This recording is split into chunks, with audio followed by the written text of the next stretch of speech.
아는 것이 건강이다라는 그 타픽 내에서 그동안 이 머리에서부터 시작해서 다시 쭉 돌고 돌아 다시 폐암에 왔고, 지난달에 폐암에 대해서 이 서론을 시작했습니다.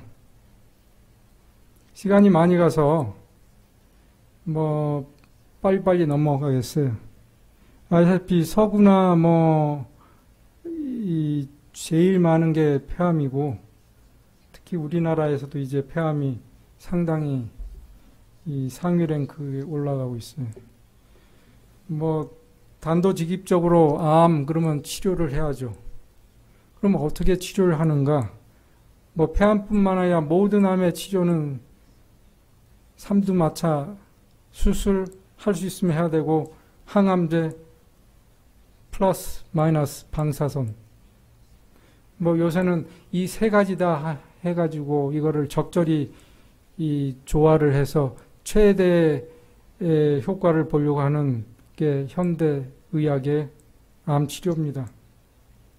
물론 암의 세포의 종류나 전이 된 종류도 위치에 따라서 치료 방법도 달라지고 예후가 달라진다고 그랬어요. 그런데 이 항암요법, 그러니까 영어로는 키모테라피라고 하는 이 항암요법의 아주 획기적인 방법이 나타났는데, 그게 바로 면역치료요법이에요. 제가 이제 지난 시간에 이거를 잠깐 설명드렸었습니다. 면역치료라는 게 뭔가? 한마디로 얘기하면요, 면역치료는 요새 코로나 바이러스 나오면서 백신을 개발하고 있는데, 암에 대한 백신이나 마찬가지예요. 왜냐하면 바이러스도 이 바이러스 특유의 그 유전자를 가지고 있잖아요. 그러니까 그 유전자에서 만들어내는 프로테인, 성분이 다 다르니까 그 프로테인만 감지해내면 그 바이러스는 쉽게 공격할 수 있으니까, 그게 이제 바이러스에 대한 백신인 것처럼 암세포도 나름대로 특유의 프로테인 물질을 만들어내요. 그걸 이제 면역학적인 입장에서 보면 항원이라고 할 수가 있어요. 왜냐하면 그걸 디텍션 해가지고 항체, 우리 몸의 그 면역 체계가 파괴하려고 할 거니까, 그게 목표니까. 그러니까 항체, 항원, 이런 관계에 있어서 면역 치료는 당연히 우리가 인위적으로 그 특정 암에 대한 항체를 만들게 하는 게 면역 치료예요. 옛날에는 이 화학요법 그러면 그냥 모든 세포를 다 죽이는 거예요. 세포가 대사되는 과정에서 일어나는 여러 가지 단계가 있는데, 그걸 다 파괴시키는 게 항암제였어요. 그렇기 때문에 정상세포도 많이 타격을 받죠. 그런데 이 면역요법은 우리가 신체가 가지고 있는 그 면역 체계를 100% 증폭시켜가지고 효과적으로 암세포만 공격하게 하는 것이기 때문에 훨씬 획기적으로 부작용도 적을 뿐더러 당연히 자연적인 치료요법이기 때문에 여기에 이제 과학자들이 암을 정복할 수 있는 길이 열렸다고 믿어요. 그러니 얼마나 많은 논문들이 보시다시피 2000년대 들어서 이 면역요법에 대한 논문들이 쏟아져 오냐면 어마어마합니다. 그만큼 모든 과학이 거기에 올인하고 있는지도 몰라요. 그래서 그냥 기본적으로 면역요법이 뭐가 있는가, 이제 그 예를 두 가지만 보여드릴게요.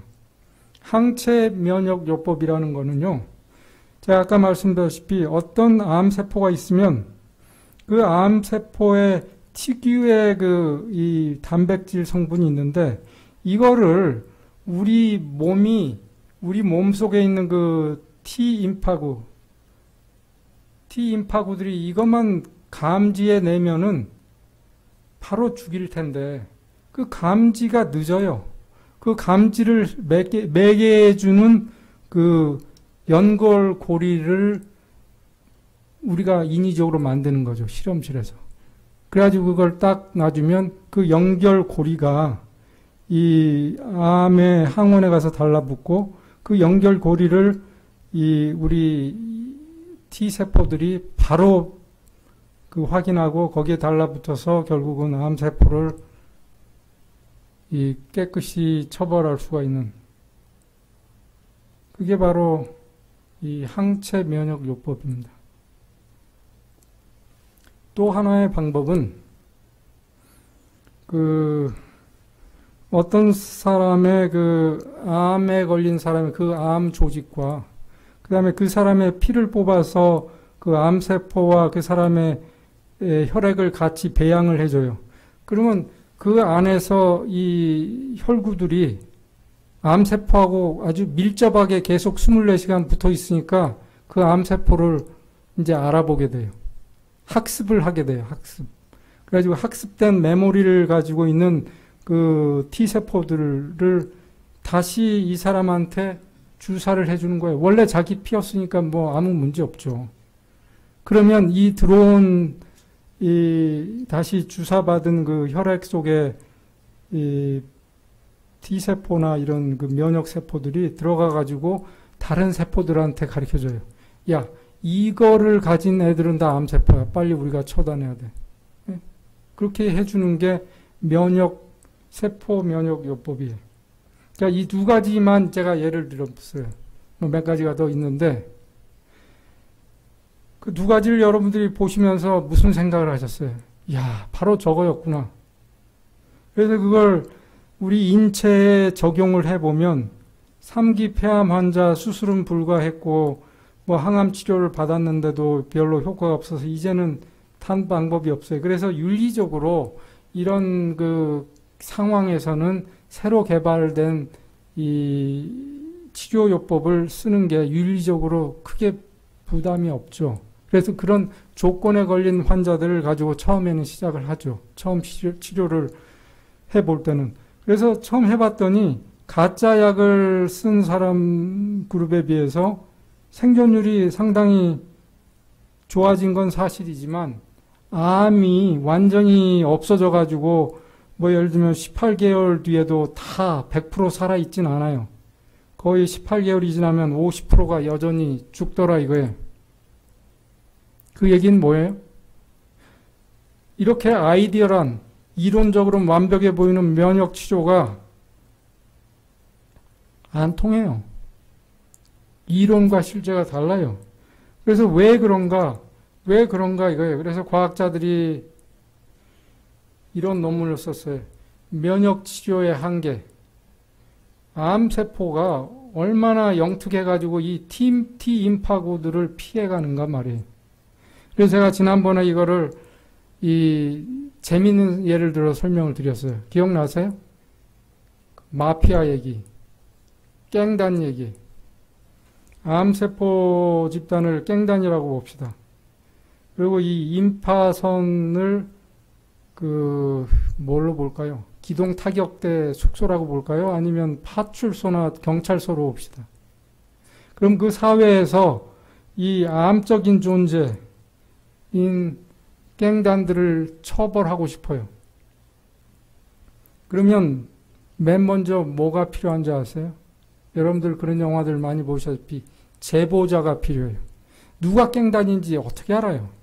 이 사람들이 사회적으로 멀쩡하게 다니는데 뭐 문신하고 다닐 수도 있겠지만, 그래서 제보자가 바로 이런 덴드라이틱 셀들이에요.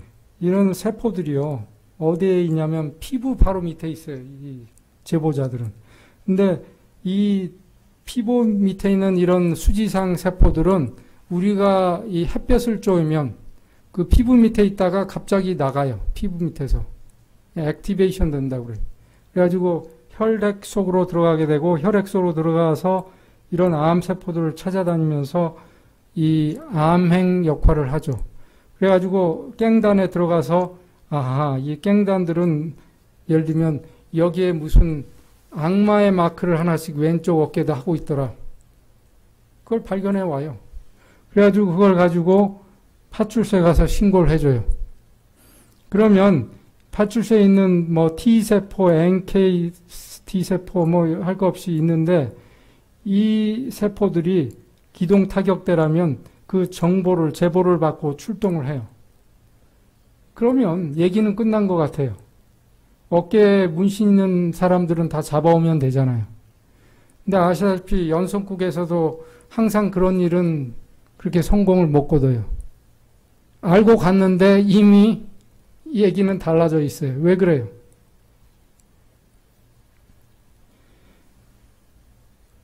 이 T세포가 잡으러 갔더니 이놈들이요. 이 암세포들이 T세포한테 무슨 물질을 하나 딱 줘요. 그러니까 영화에서 말하면 뇌물을 준 거예요.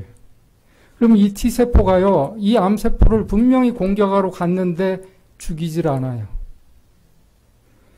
이제 그 과학적으로 그걸 설명하기엔 너무 어려우니까 그 물질을 생산해내는 거예요. 이 암세포가 이 T세포를 피해갈 수 있는 어떤 물질을 딱 가지고 있다가 이 T세포가 오면 거기다가 딱 붙여주면 그게 붙은 T세포는 이 암세포를 절대 안 죽여요. 그렇게 해서 이 암세포가 이 T인파구의 이 그런 이 면역 작용을 피해 간단 말이에요. 그게 그러니까 뇌물요법. 뇌물요법. 두 번째는 얘가 가지고 있던 정보, 즉 왼쪽 어깨 문신을 가려버려요. 가장하는 거죠. 변장을 하는 거예요. 그러면 그 정보만 믿고 간 세포들이 허탕쳐요. 야, 가봤더니 뭐 그 문신 다 없던데. 예. 그래서 결국은 이런 두 가지 메커니즘, 뭐 또 하나를 얘기하자면 이 세포들 중에 또 이 T세포들을 좀 조절해주는 세포들한테 이 암세포들이 정보를 줘가지고 T세포들을 좀 억제시켜요. 야야야, 좀 슬슬 다뤄. 상부에서 지시가 오는 거예요. 그거 좀 대강하고 끝내. 예. 그런 몇 가지 기전에 의해서 암세포들이 면역 체계를 피해가요. 그렇기 때문에 우리가 아주 믿었던 그 면역요법이 그렇게 효과가 100% 있지가 않아요. 그래서 이제 희망이 점점 없어지고 있어요. 벌써.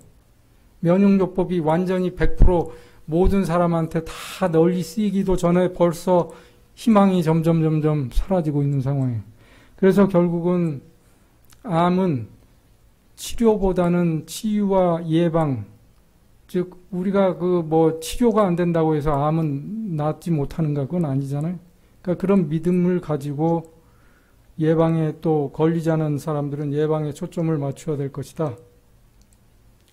뭐 폐암이 뭐 특별히 다른 건 아니고 모든 암의 예방과 치유는 뭐 외부의 치유인자를 이용하는 거고 내부의 치유인자를 이용하는 것이겠죠.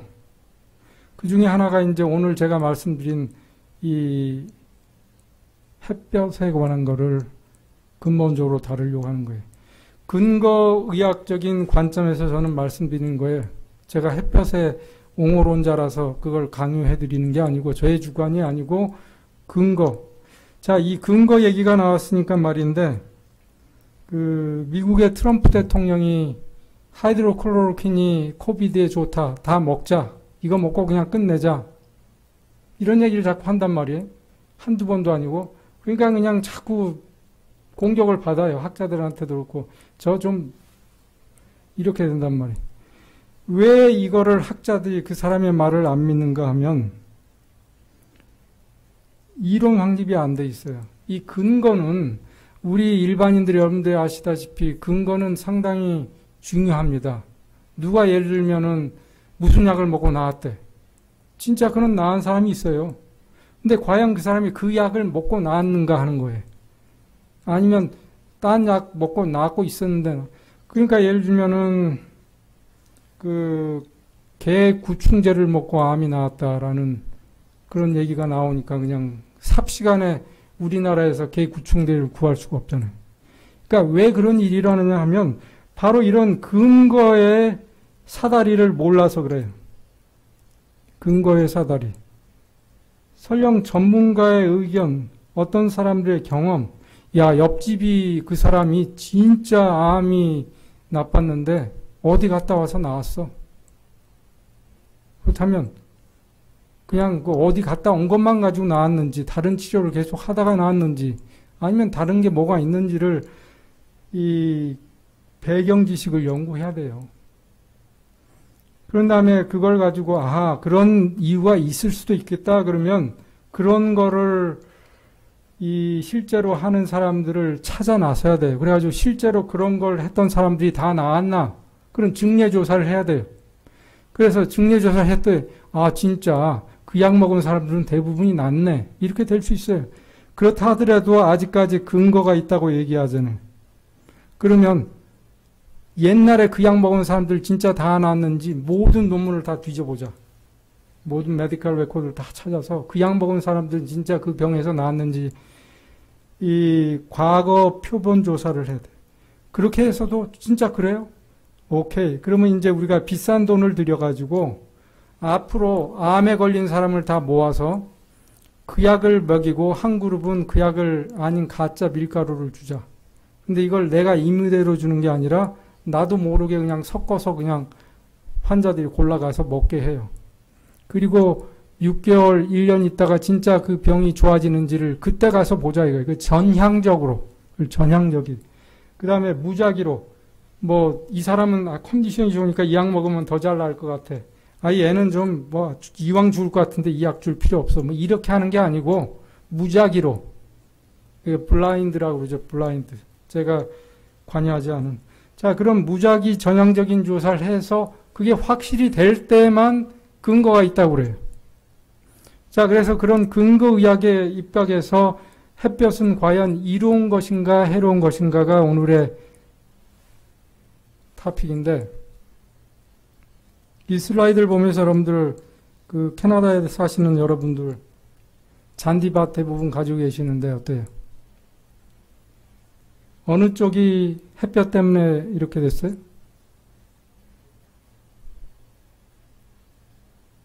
오른쪽, 왼쪽. 두 개 다. 해가 없으면 이 녹색이란 식물이 광합성에서 생길 수가 있을까요? 해가 없으면, 햇볕이 없으면 잔디는 이렇게 녹색이 생길 수가 없죠. 잔디가 생길 수가 없죠, 애시당초. 그죠? 아시다시피 여름이 되면 저희도 잔디가 있는데 2주가 멀다고 깎아야 돼요. 딱 하나의 조건이 있어요. As long as you water them enough. 물을 줘야지만, 물을 주는 한 잔디는 해가 있으면 더 빨리 자라고 더 튼튼해져요. 잎도 넓어지고 더 진한 녹색으로 되고 병충해도 없고 주변에 이끼도 없고 잡초도 없고 아주 무성하게 잘 자라요. 아주 터프예요, 터프. 응? 근데 저렇게 된 걸 보고 해가 저렇게 했다. 아니죠. 저건 물을 안 준 거죠. 물을 안 준 거예요. 그러니까 이 개념이 우리가 태양을 얘기할 때 항상 제가 첫 슬라이드로 만들어 놓는 이유가 그만큼 우리의 개념이 포커스가 흐려져 있어요. 이 농부가 태양을 저주하고 있어요. 물을 기원하고 있어요. 태양이 없으면 농부가 농사를 지을 수가 없죠. 인간이 살 수도 없겠죠. 생물체가 없으니까. 비조모하죠. 비조모하죠. 그렇다면 우리의 신체에서 일어나는 이런 현상들, 태양을 얘기할 때, 햇볕을 얘기할 때 가장 세 가지 예를 많이 해요. 멜라노마, 흑색종, 피부암 중에 하나죠. 그 다음에 백내장, 그 다음에 기미. 이것도 태양 때문에 그런 거예요? 여러분들이 여기서는 아니라고 얘기할 수 있지 모르지만 밖에 나가면 다 태양 때문에 그런 걸로 돼 있어요. 의사들도 그렇게 얘기해요. 전문가들도 그렇게 얘기해요. 제가 그건 과학적인 근거를 가지고 하나씩 잠깐 보여드릴게요. 우리 눈을 보면요, 여기서 이제 안구를 이렇게 절단을 했는데 여기 렌즈가 있죠, 렌즈. 렌즈를 보시면 이 여러 개의 레이어가 크리스탈한 그런 프로테인들이 레이어가 쌓여 있어요. 그렇기 때문에 여기에는요, 혈관이 들어갈 수가 없어요. 근데 그럼에도 불구하고 이 렌즈는 살아있는 물체예요. 그냥 유리 조각이 아니에요. 무기물이 아니에요. 유기물이에요. 살아있어요. 그래서 매번 이 메타볼리즘이 일어나고 죽어나가고 새로운 레이어가 생성되고 그래요. 렌즈가. 그 다음에 산소도 필요하고 영양분도 필요해요. 특히 글루코스가 필요해요. 그러면 혈관이 없으면 어디서 가져와요, 얘는? 어디서 가져올까요? 산소와 포도당을 어디서 공급받을까요? 아시다시피 렌즈하고 각막 사이에는 챔버가 있어요. 챔버가. 그 사이에는 홍채라는 게 있어가지고 그 동공이 이제 열린 부분을 동공이라고 하는데 그 홍채 뒷면과 앞면에 anterior chamber, posterior chamber 해가지고 이 공간이 있고 거기에는 물이 있어요. 뭐 그냥 의학적인 용어로 aqueous humor라고 하는 물이에요, 그냥 말. 근데 그 물에는 산소도 녹아 있고 영양분이 녹아 있어요. 거기에서 diffusion에 의해서 그러니까 흡수가 되는 거예요, 그냥. 적극적으로 perfusion이 되는 게 아니고 패시브하게 diffusion 돼서 산소도 받고 영양을 가지고 살아요. 그런데 햇볕이 쪼이고 이 가느다란 챔버에 눈이 마르기 시작하면 아주 크리티컬하기 때문에 양이 적기 때문에 이 렌즈는 영양 결핍, 산소 결핍 그렇게 되는 거예요. 렌즈가 말라 비틀어지지는 않아요. 어디 뭐 이렇게 햇볕에 밖에 나와 있는 어떤 그 생선 말리듯이 이렇게 말리는 게 아니에요. 그래서 혼택해져요. 즉 크리스탈라인이라는 프로테인의 변조가 일어나기 때문에 혼탁해진 게 백내장이에요. 아까 그 전 사진에서 보신. 백내장 수술이라는 게 뭐예요? 그 렌즈를 인공 렌즈로 바꿔주는 거죠. 왜 의사들도 햇볕 너무 많이 쪼이지 마라 얘기해요. 그래서 이제 우리는 햇볕은 다 백내장을 일으킨다고 생각하고 있어요. 아까 그 사진에서 여름에 이렇게 누렇게 되는 거 보고 햇볕이 강해서 저렇게 됐기 때문이라고 알기 때문에 물을 안 줬기 때문에라고 생각을 절대 안 하니까 이 개념 아주 사소한 개념이면 그 개념이 굉장히 중요해요. 그 다음에 기미라든지 그 멜라노마 얘기도 이 기미든 뭐든 이 그 표피에서 일어납니다. 영어로는 에피더미스라고 해요. 진피가 이제 이 아래에 있는 거고요. 피하 조직이 있고, 그러니까 피부가 뭐 몇 미리 안 되더라도 이렇게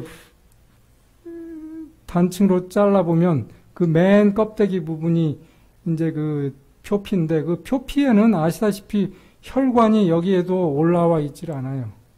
표피에는 혈관이 없어요. 근데 그 표피만 또 자세히 이렇게 이 광학현미경으로 이제 조직학적으로 보면 이 레이어가 하나, 둘, 셋, 넷, 5개 레이어로 돼 있어요. 제 기억에 조직학을 배우면 첫 시간에 이걸 그리기 시작해요. 현미경을 보면서 요 보라색으로 그려가면서 까만색으로 세포핵을 그려가면서 저걸 1시간 동안 해서 내야 되는데 남자애들은 저걸 대강 빨리 해놓고 30분에 끝내고 당구 치러 나가죠. 자, 이 조직학 슬라이드에서 그렇게 많이 그렸던 요 친수관 이 표피의 단층을 보면 맨 아래쪽에 이 진하게 보이는 그런 게 바로 그 멜라노사이트라고 하는 우리가 멜라닌 세포예요. 멜라닌을 만들어내는 세포.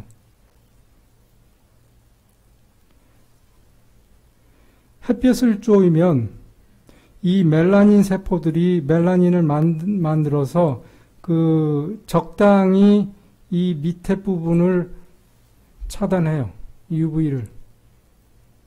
그러다가 햇볕이 없어지면 다시 옅어져요. 그런데 그 과정이, 그런 아주 자연스러운 과정이 왜 갑자기 이 잘못돼서 어느 부분이 엉켜서 이 뭡니까? 기미가 생기고 또 거기에 이상하게 증식이 일어나가지고 멜라노마 흑색종이 생기는가?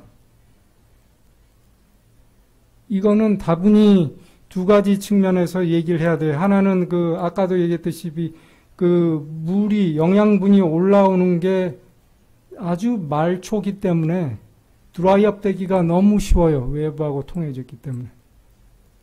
더군다나 여러분들이 밖에 나가서 옷 벗고 해수욕을 간다면 이 피부는 순식간에 1분도 안 돼서 다 마르죠. 빨래 말리듯이. 그거보다 얼마나 더 빨리.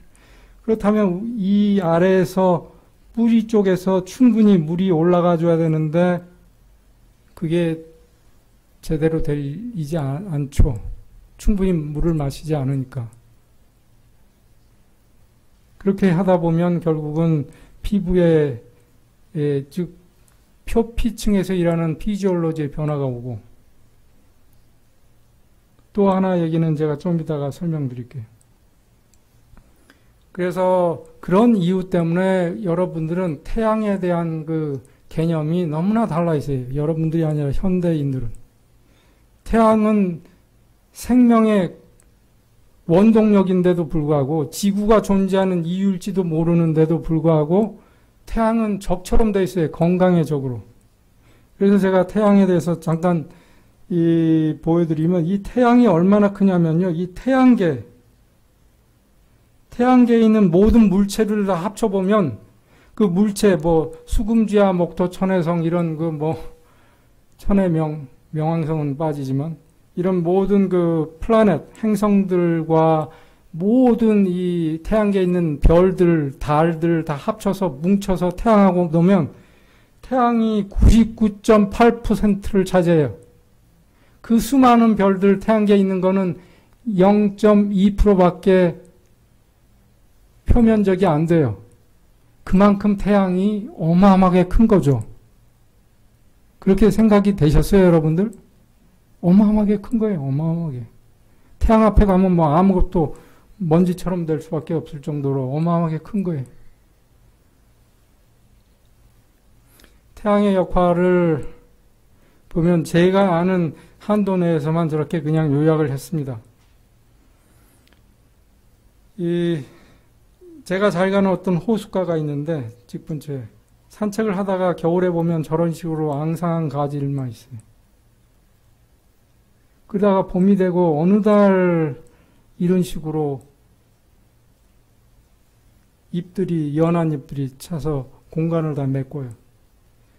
가을에 저 밑에 떨어진 낙엽들 한번 제 옛날 집에 살 때 조그만 나무 하나 있는데 거기 낙엽 떨어진 것만 제가 모아도요. 가마니로 10가마니가 넘게 나와요.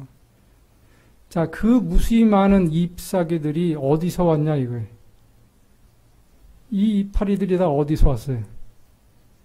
그건 바로 광합성이라는 건 여러분들이 잘 아시죠. 지구의 생물체들은 식물계와 동물계가 있는데 이 두 개의 큰 축이 서로 공존하고 있잖아요. 근데 여기서 보시면 바로 이 태양이 모든 이 공존하는데 이 에너지의 근원이기 때문에 이 태양에서 오는 에너지를 이용해서 광합성 작용이 일어나잖아요. 이산화탄소와 물을 합쳐서 탄수화물.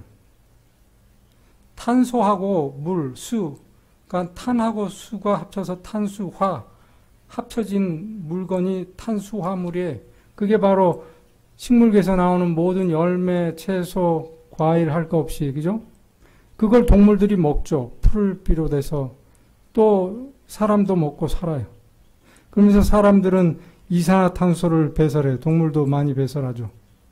그리고 물도 배설하고, 물은 여기에서 주거니 받거니 하면서 이 에너지, 하니까 영양분을 매개하는 매개체 역할을 하면서 이렇게 주고받고 하게 사는데 이런 지구의 생태계 그 축에 공조하는 데에서 근원은 바로 이 태양이에요.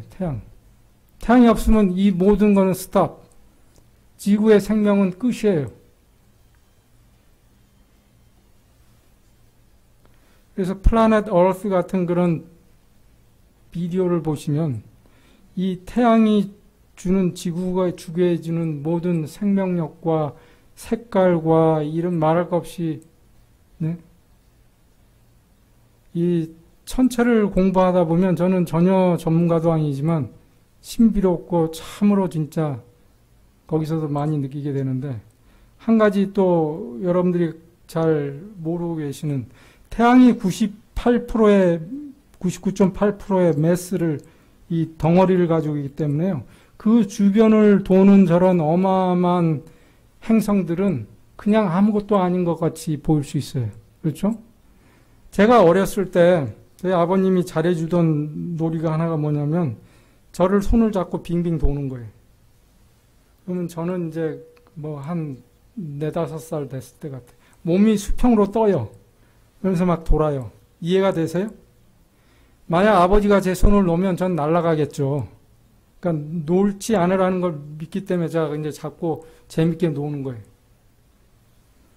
할머니는 애 팔 빠진다 그러면서 이제 말리지만, 아버지는 제가 좋아하니까 계속해요.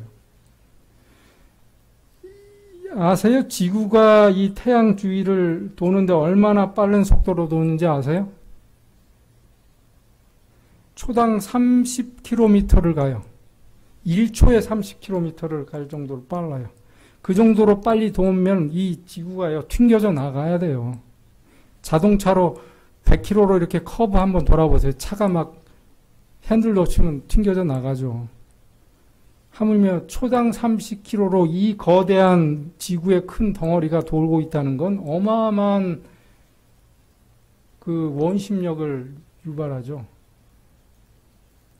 그런데 안 날아가는 이유는 왜 그래요?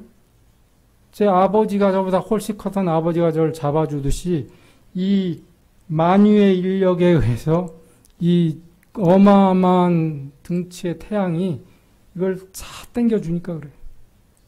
근데 보세요. 이게 한두 개예요. 수, 금, 지, 화, 목, 토, 천, 해. 뭐 명왕성은 플라넷이 아니라고 그러지만 그 주변에 있는 그런 소행성들의 띠까지 해서 모든 것들이 그 태양 주변으로 계속 돌고 있잖아요. 태양의 어마어마한 그런 물리적인, 이거는 도대체 인간의 계산으로는 상상할 수가 없는 거예요. 그 다음에 이 태양이 주는 에너지. 사실 태양이 주는 에너지 때문에 석탄, 석유가 생기는 거죠. 그죠? 그렇죠? 그리고 태양이 주는 열 때문에 생각을 해보세요. 태양이 조금만 구름 속에 가려져도요, 추워요, 겨울에. 아무리 영하 10도, 15도 돼도요, 태양이 쫙 나오면요, 얼마나 따뜻해지는지 몰라요. 온도가 올라가지 않더라도. 그 에너지라는 게 그렇게 멀리 떨어져 있는 태양에서 오는 순간적인 에너지가 얼마나 크길래 이 지구상에서 이렇게 느껴지겠어요. 그 에너지는 주로 이제 열 에너지는 인프라레드겠죠. 열 에너지. 우리가 보는 태양에서 얻는 가시광선은 이 한 띠에 불과해요.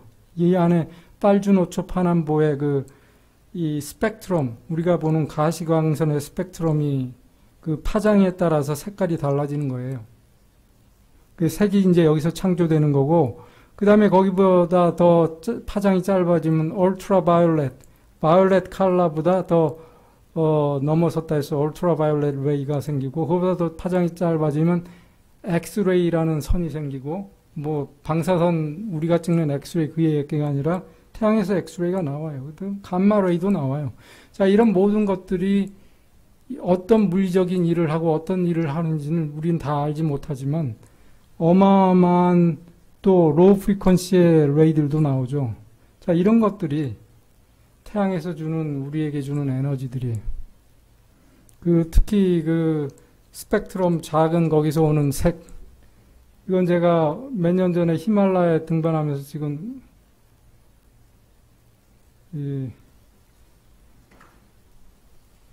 이거는 저희 집에서 또 찍은 무지개. 이런 새쌍무지개도 있어요. 쌍무지개가 아니라 새쌍무지개도 생기더라고요. 자, 이런 걸 보면서 야, 태양의 이 빛의 굴절에 의해 생기는 거 아닙니까? 그런 세계의 원천은 바로 태양이죠. 이제 그런 걸 하자면 끝이 없고, 우리 건강과 관련된 태양의 효과는 뭐가 있겠는가? 햇볕과 우리 신경계, 두뇌와는 어떤 관계가 있는가? 그걸 이제 현대과학에선 옵토제네틱스라고 광유전학이라는 학문이 따로 생길 정도로 이게 아주 커다란 이 범주를 차지하고 있는데, 여러분들 그 나이팅게일 아시죠? 나이팅게일의 별명이 뭐예요? 나이팅게일의 별명. 응? 간호원의 어머니. 간호사의 간호원의 어머니. 뭐 여러 가지 별명이 있어요. The Lady with the Light. 왜 그런 별명이 붙였냐면요. 이 나이팅게일이 1800년 중반에 크리미안 전쟁이라고 아시죠? 영국하고 러시아하고 싸우는 그 전쟁에 참전을 해가지고 병사들을 돌보면서 밤마다 이 등불을 들고 다니면서 죽어가는 고통에 있는 병자들을 위로해주고 그래서 그 불빛이 오면 희망이 보이는 거예요, 병자들은. 칠흑 같은 밤에 혼자 끙끙 앓아주고 아무도 알아주지 않는 데서 이 불빛이 자기를 향해 오면 자기는 그냥 그것만 보고도 희망을 가져요. 그래서 살아나온 사람들이 결국은 이 나이팅게일의 별명을 The Lady with the Lamp라고 그랬어요. 그럼 뭐 시도 있다고 그러는데 하여간 이 나이팅게일이 그런 그 병사들만 치유한 게 아니라 이제 여러 가지 병자들에 대해서 치료하면서 이 병이 어떻게 해서 올 수 있고 이 사람은 어떻게 해서 죽어가고 그 다음에 뭐 이 병상 관리는 어떻게 해야 되고 개인 위생은 어떻게 해야 되고 이런 아주 그냥 체계적으로 그거를 자기가 실험적으로 경험한 걸 모아놓은 게 바로 Notes on Nursing이에요. 그래서 저런 책까지 썼기 때문에 간호사의 간호원의 어머니라고 그냥 뭐 박애정신만 있었던 게 아니고 근데 이 사람이 쓴 그 책에 이런 대목이 나와요.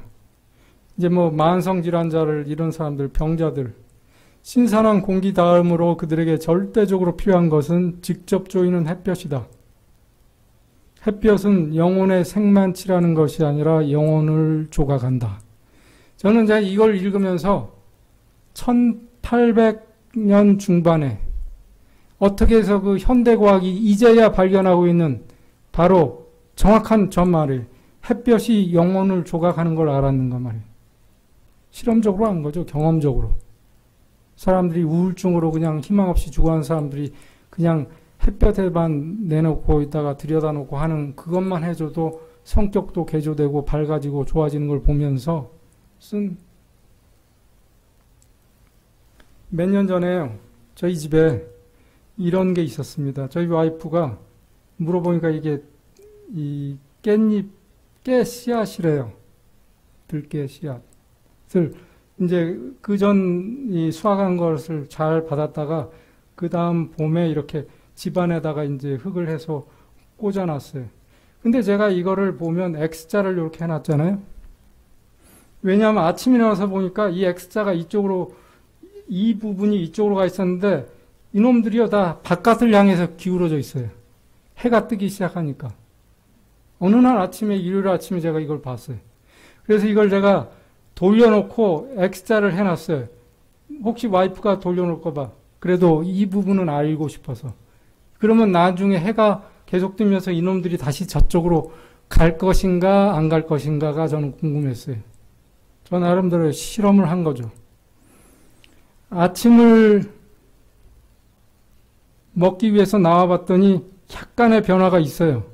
여러분들 보이세요? 이쪽으로 완전히 기울었던 게 좀 꼿꼿이 섰어요. 여러분들 그게 느껴지신지 모르겠어요. 그 다음에 아침을 먹고 나니까 더 섰어요, 저것들이. 그날은 이제 뭐 아침 한 10시쯤 됐겠죠? 밖이 더 밝아지고 하니까 저쪽으로 향해서 이제 다시 고개가 넘어가는 거예요. 해바라기처럼. 그렇고 있다가 제가 그날은 날이 좋아서 봄인데 저희 지붕에 올라가가지고 지붕에 옛날 낙엽 떨어진 거 이런 거 다 청소하면서 쉬면서 찍은 사진이에요. 그러니까 한 3시간, 4시간은 갔겠죠. 그리고 나서 오후가 됐을 때 내려와서 사진을 다시 찍어봤어요. 어떻게 됐어요? 이제는 완전히 저쪽 창을 향해서 휘었어요. 180도 저쪽으로 휘었어요.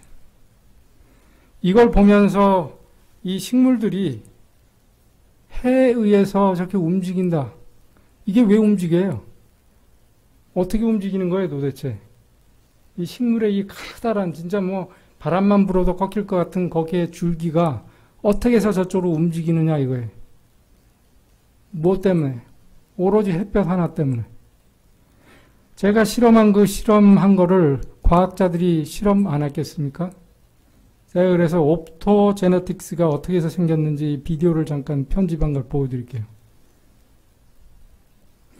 바로 이 옵토제네틱스라는 거는 과학자들이 이 조류, 알게라고 하는 바닷가에 그런 녹조류 같은 것들이 햇볕이 오면 반대쪽으로 움직이기도 하는 걸 보면서 이 물질을 찾았어요. 그러니까 채널 로놉신이라고 하는 그런 물질을 통해서 이 해가 쪼이면 그게 열리면서 채널을 통해서 소듐 또는 나트륨 이쪽으로 지나가가지고 이 신경 다발을 액티베이션 시켜요. 그래서 녹조류가 움직여요. 아마 그래서 깻잎 모종이 움직였을 거예요. 맞아요. 그렇게 움직인 거예요. 근데 저렇게 움직이게 하는 그 신경이 액티베이션 하게 하는 그 기전이 우리 인간에게서 오는 기전하고 똑같이 우리 근육세포가 수축하고 신경에서 활성화되는 거랑 똑같은 이치라 이거예요. 그래서 과학자들은 그렇다면 그런데 그 녹조류나 그런 동물, 그러니까 미생물체에서 그 지인을 따다가 바이러스에 매개를 시켜가지고 주사로 넣어주면 이 바이러스가 우리 신경에 감염을 시키면서 그 지인을 옮겨줘요. 그게 바이러스예요. 바이러스가 코로나 바이러스도 그 유전자를 옮기잖아요. 자, 그렇게 하면은 이 쥐가요, 그 빛에 반응하는 지인을 받았기 때문에 이렇게 빛을 쪼여주면은 쥐가 움직여요. 빛을 쪼면 뇌가 액티베이션 돼서 막 움직여요. 근데 반면에 또 움직임을 또 차단시켜주는, 즉, 이 움직임을 꺼주는 그런 물질도 있어요. 이 벌레처럼요, 노란 불을 딱 켜주면 먹다가 꺼주면 다시 움직이다가 노란 불을 또 딱 켜주면 움직임을, 그런 다른 물질들, 그런 물질들을 다 찾아서 그런 유전자들을 모아서 실험동물한테 주입을 했어요.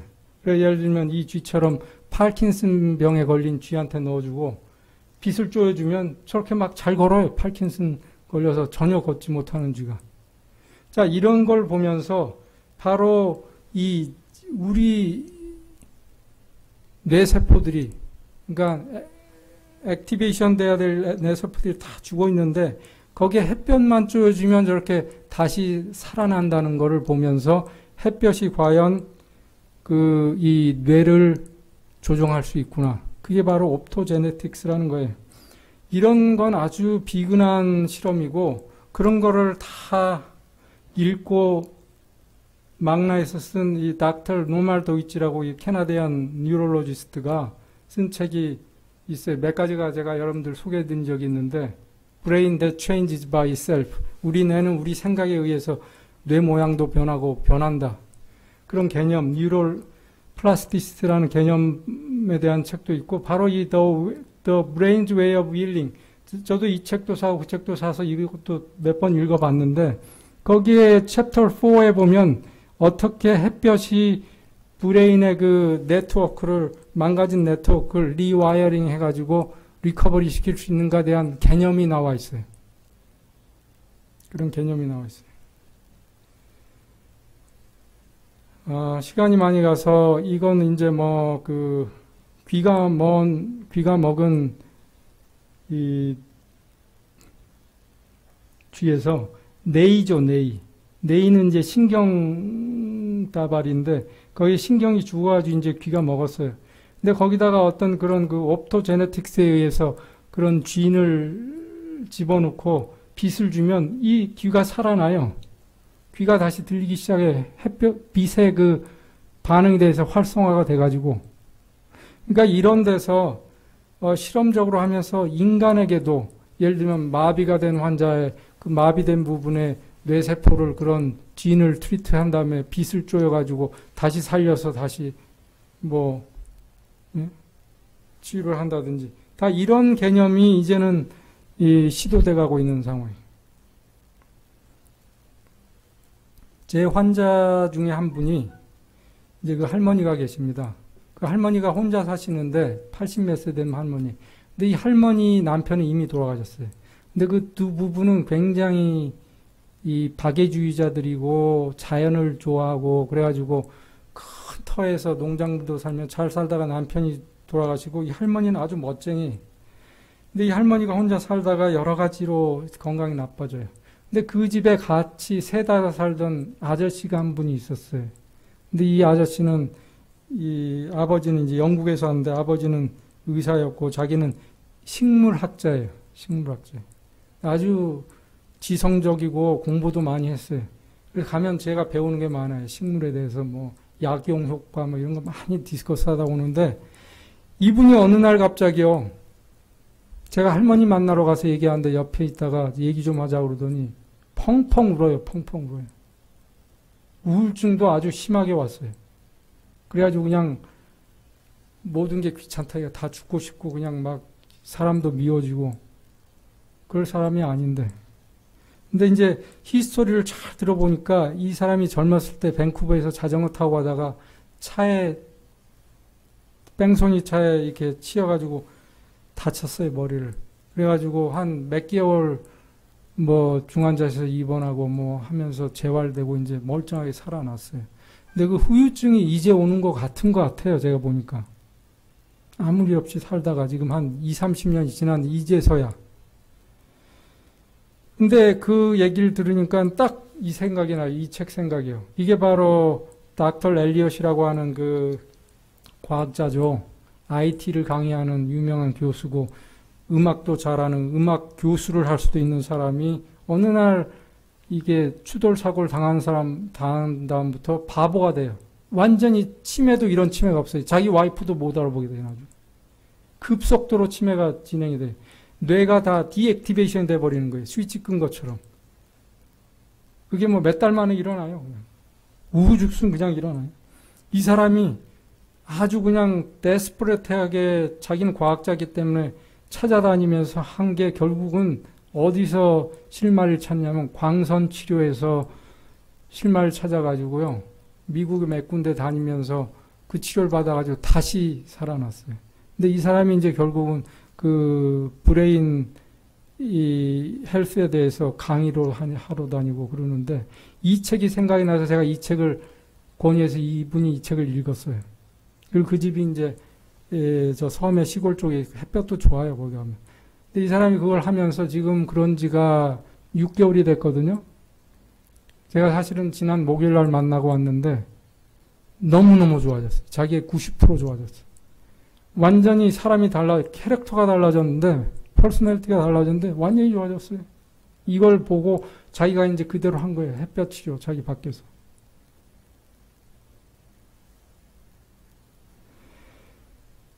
이 사람마다 그 공포가 있습니다. 공포. 그 공포가 왜 오는지에 대해서는 잘 몰라요. 그 심리학자들은 공포는 어떻게 보면 그 자기 마음의 갈등을 그쪽으로 표출하기도 하고 사람마다 공포가 있어요.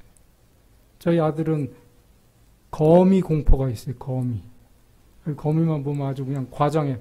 아빠, 우리 집 화장실에 주먹만한 거미가 나타났어. 야, 이놈아, 주먹만한 거미는 세상에 없어. 아니야, 진짜. 야, 그러면 911 불러라. 911이 갔어요. 제가 이제 저희 아들이 옛날에 이제 혼자 자취하면서 학교 다닐 때, 대학 다닐 때.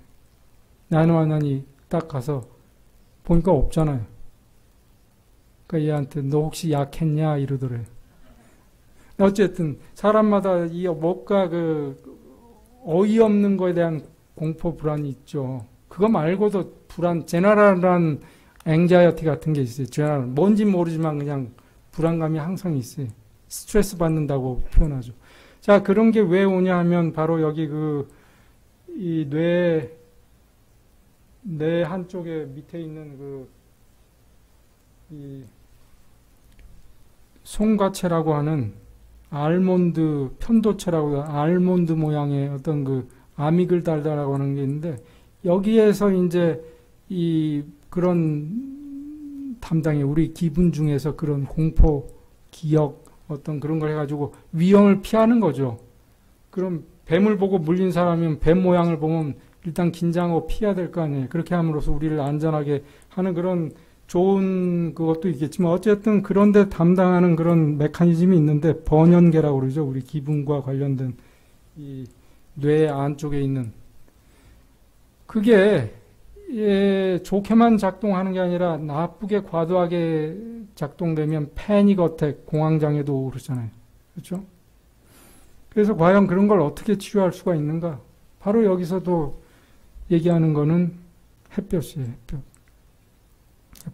그래서 제가 젊은 학생들이 공황장애 많이 하고 있는데, 좀 밖에 나가서 그냥 운동해라. 몇 달 되면 다 좋아지고 안 와요. 좋아져요. 이제 오늘 암과 관련돼서 제가 10분만 더 하겠습니다. 죄송합니다. 조금만 더.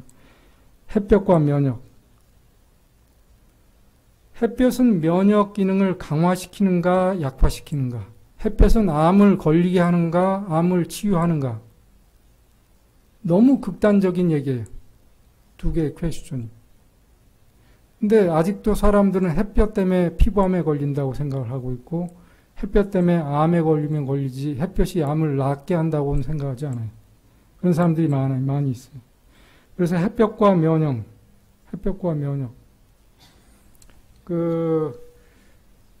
다 설명할 수는 없겠요. 우리 임파선, 이 면역에 관련되는 임파세포가 T세포와 B세포가 있는데,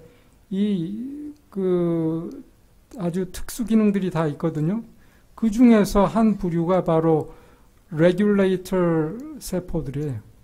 옛날엔 이거를 서프레서 T셀이라고 불렀는데, 햇볕을 쏘이면 이 부분이 강화가 돼요. 얘네들이. 근데 이거를 제가 이유를 설명해 드릴게요. 왜 햇볕에 얘네들의 기능이 강화가 되는가? 우리 피부는요, 이물질하고 늘 닿아 있습니다.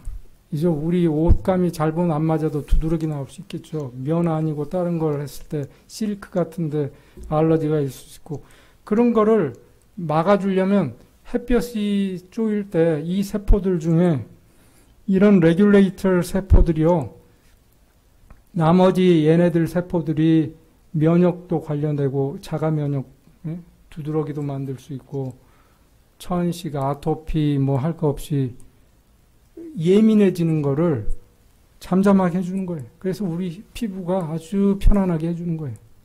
예를 들면 모기에 물렸는데 어떤 사람들은 하루 종일 가렵고 긁고, 어떤 사람들은 언제 물렸었네 이럴 수도 있어요. 근데 그런 과민도, 민도의 차이는 바로 어디에 딸려 있냐면, 이 세포가 얼만큼 작동을 잘 하느냐 안 하느냐에 딸려 있어요. 이 세포는 오로지 햇볕에 의해서 액티베이션이 된다. 그러면 그 예를 제가 보여드릴게요. 이 쥐들이 있는데, 어떤 물질을 이 피부에다가 딱 주사를 하면 이 쥐들은 100% 천식이 와요. 그래가지고 막 쌕쌕거리면서 쓰러져요, 이 쥐들이. 그런 물질이 있어요. 근데 쥐를 두 그룹으로 나눠가지고 한쪽 그룹에서는 UVB를 쪼여요, 미리. 햇볕을 쪼이고, 이쪽은 쪼이지 않아요. 그리고 주사를 하면 똑같은 약을 주사했는데, 햇볕을 쪼이는 쥐들은 영락없이 천식 발작이 와요. 근데 햇볕을 미리 전 처치한 그룹에서는 언제 그랬냐는 듯이 괜찮아요. 즉, 과민 현상이 햇볕으로 인해서 억제된 거예요. 즉, 천식이.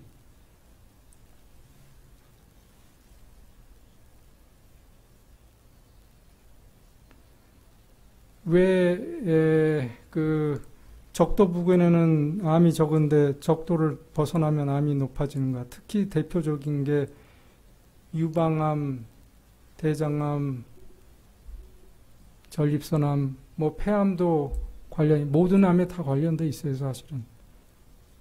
그래서 그 독일의 구텐부르크 대학에서 여기에 대해서 이제 원인을 찾으려고 노력을 했어요. 근데 거기에 나온 논문의 이 그림을 보시면 제가 아까 잠깐 설명드린 거예요.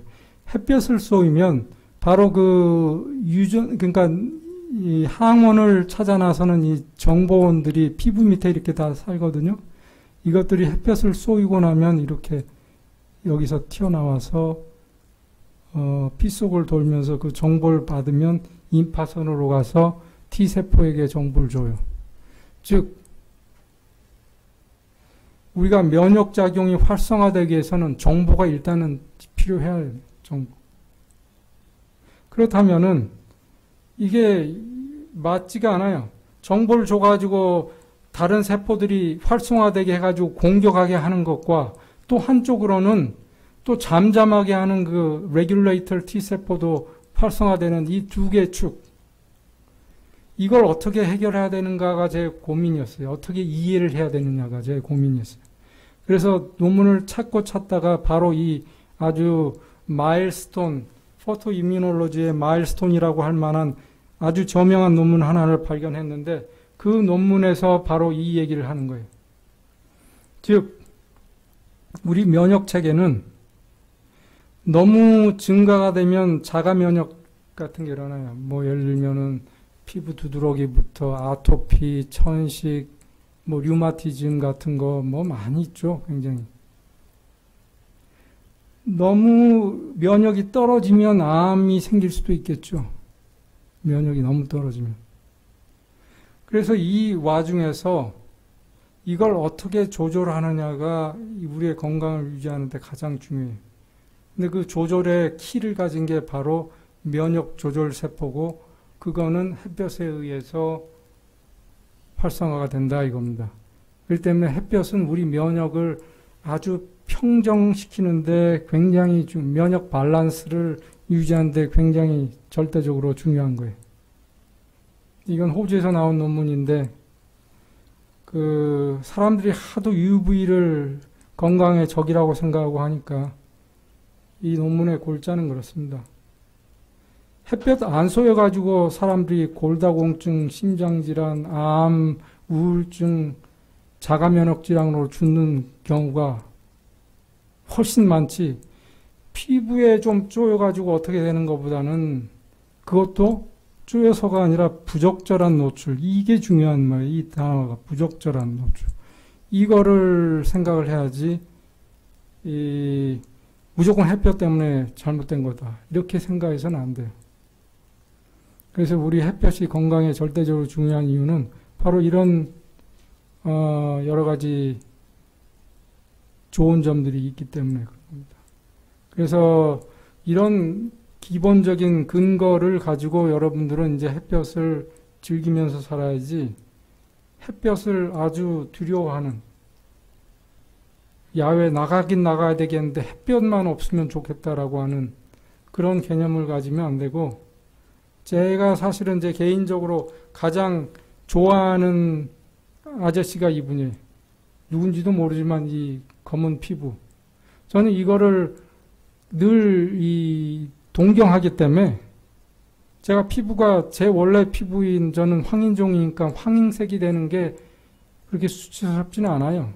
제가 햇볕 안 쬐고 막 이렇게 발라가지고 백인에 가까운 쪽으로 유지하려고 애쓸 이유가 없는 거예요. 그래서 얼마 전에 제가 어떤 여자분하고 그분은 좀 이렇게 가렸는데 제 얼굴 보세요. 비슷해지지 않았어요?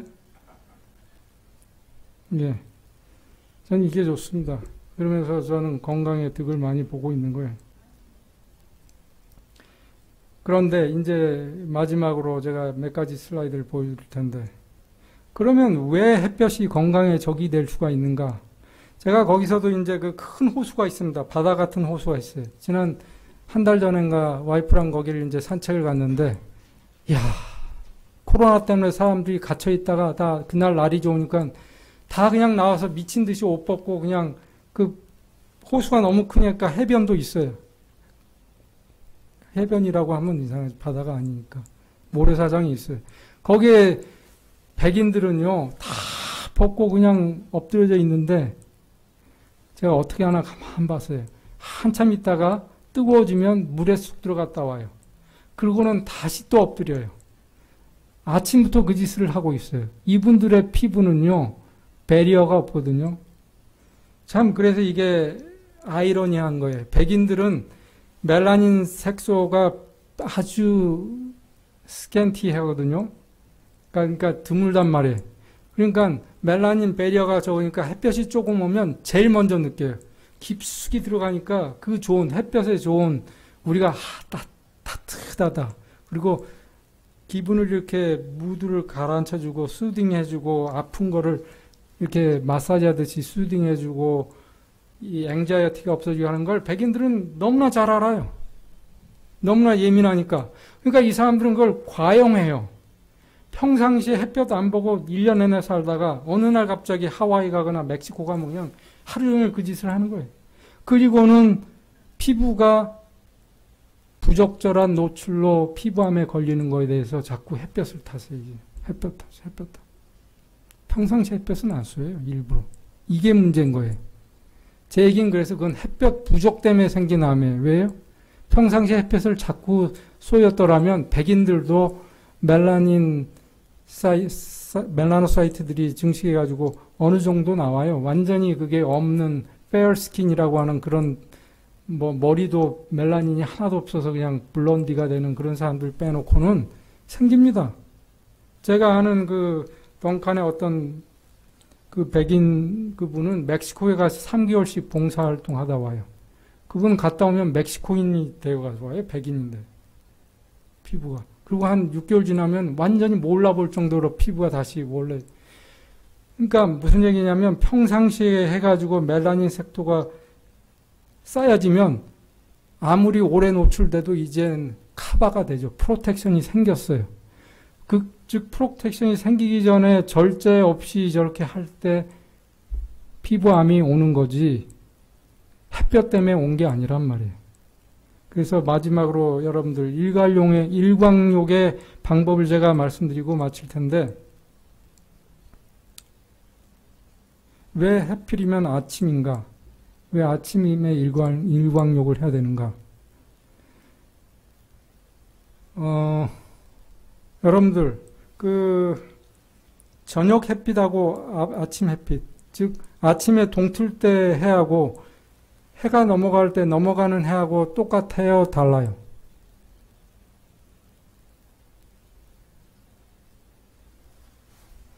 제가 찍은 사진을 보여드릴게요. 어느 게 일출이고 어느 게 일몰이에요?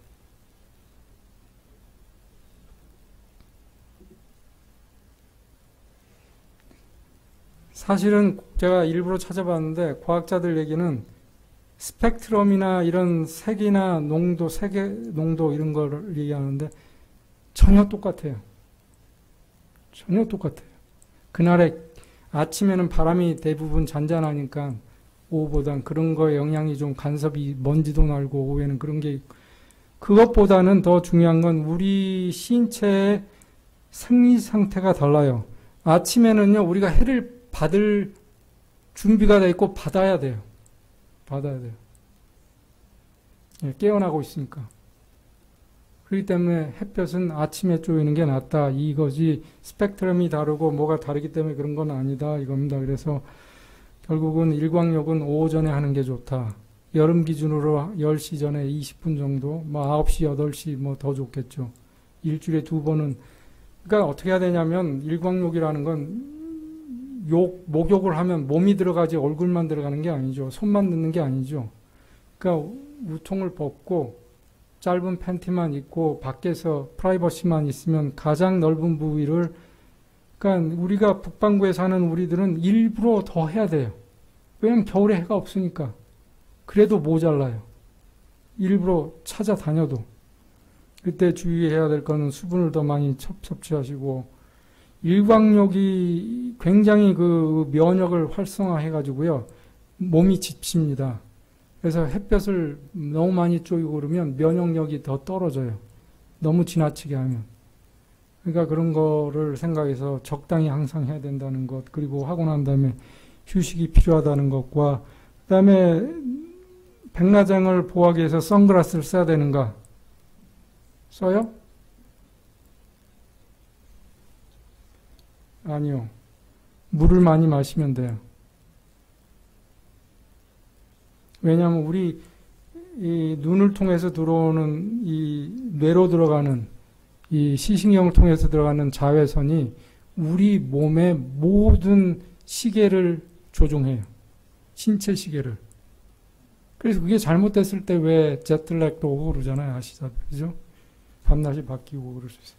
그러니까 그게 굉장히 중요하고 우울증도 예방하고 아까도 굳이 얘기하자면 나이팅게일의 얘기처럼 우리의 영혼을 조각해 주는 거예요. 그래서 그게 눈을 통해서 들어가는 거예요. 그래서 저는 이 안경마저도 벗어야 되는 거예요. 자, 제가 1시간 반, 30분, 1시간 이거를 지난번에 말씀드렸는데 오늘 여지없이 깼습니다. 죄송하게 생각하고요. 다음 달에는 기필코 이 철학적인 얘기 30분 하고 그다음에 이 의료 지식 1시간 하고 그런 식으로 좀 더 이 약속을 지키면서 재미있게 진행하도록 하겠습니다. 감사합니다.